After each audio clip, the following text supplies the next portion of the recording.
Polis çağırıyor. O gençtir ya.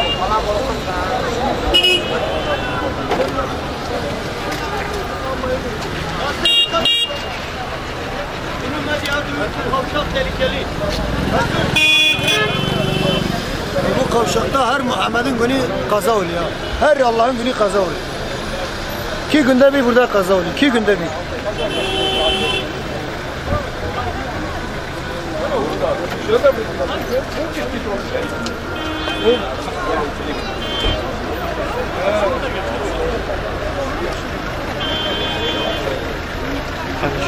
Şu sabitle bir tut, ben bir fotoğraf çekeyim.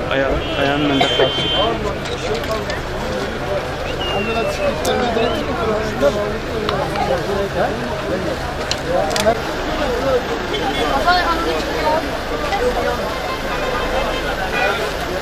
Şimdi ver elini.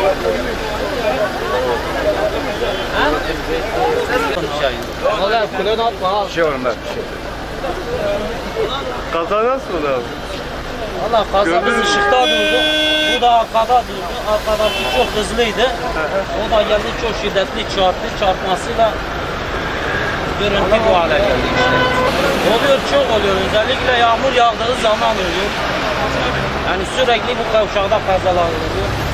Yetkililer bu önlemi alması lazım. Yani illaki can mı gitsin ondan sonra mı? Gel.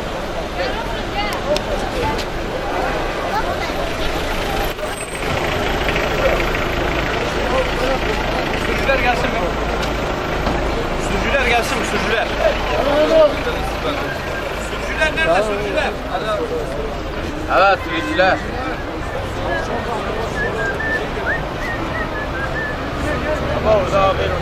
Sürücüler nerede?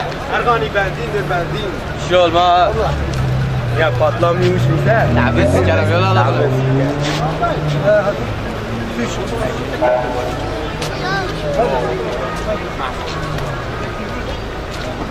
Bir iki öbürü.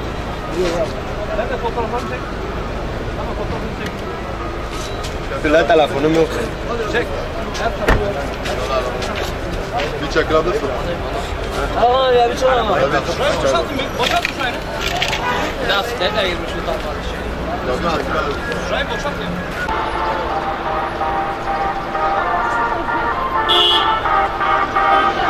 Bekle.